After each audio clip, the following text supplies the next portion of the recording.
First semester में समाज शास्त्र के क्षेत्र के बारे में आपको बताएंगे। इसके पहले वाले वीडियो में हमने आपको समाज शास्त्र का अर्थ और परिभाषा बताया था।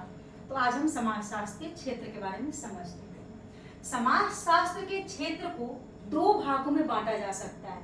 पहला है स्वरूपात्मक संप्रदाय, दूसरा है समन्वयात्मक संप्रदाय।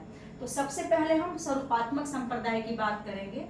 स्वरूपात्मक संप्रदाय के अंतर्गत यह मान्यता है कि समाज शास्त्र एक विशेष प्रकार का विज्ञान है और इसके अंतर्गत विशेष प्रकार के सामाजिक संबंधों का अध्ययन किया जाता है।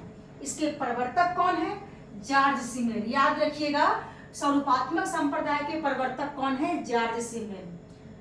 और अन्य विचारकों की बात कर लें तो वानविज, विरकान, वेबर, टॉनिस हैं। और अन्य की बात करें, इनमें आ जाते हैं पार्क, बर्गेस, बगुल, रास।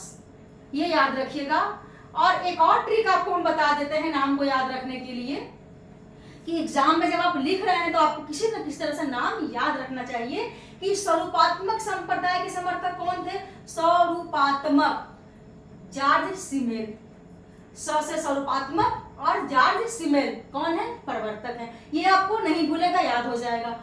अब अन्य की सबसे आसान, अन्य को हम बताते हैं कैसे आप याद करेंगे। देखिए, बगुल रास है, पार्क बर्गेस है। तो बगुल रास पार्क में गए बर्गर खाने। यह एक ट्रिक है, इसको आप याद कर लेंगे तो आपको चारों नाम याद हो जाएगा। अब हम बात कर लेते हैं दूसरे संप्रदाय की, समन्वयात्मक संप्रदाय। समन्वयात्मक संप्रदाय के अंतर्गत यह विचारधारा है कि समाज शास्त्र एक सामान्य विज्ञान है और इसके अंतर्गत सामाजिक जीवन की सामान्य दशाओं का अध्ययन किया जाता है। इसके प्रवर्तक कौन है? सोरोकिन। और इसके अन्य विचारक की बात कर लें तो इसके अन्य विचारक में आ जाएंगे दुर्खिम, वार्ड, हाबहाउस, गिन्सबर्ग। ये इतना आप याद रखिएगा। समन्वयात्मक में कौन कौन से आएंगे? दुर्खिम, वार्ड, हाबहाउस,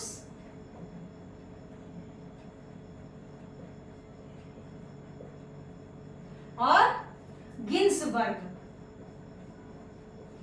गिन्सबर्ग, ये इतना नाम याद रखिएगा।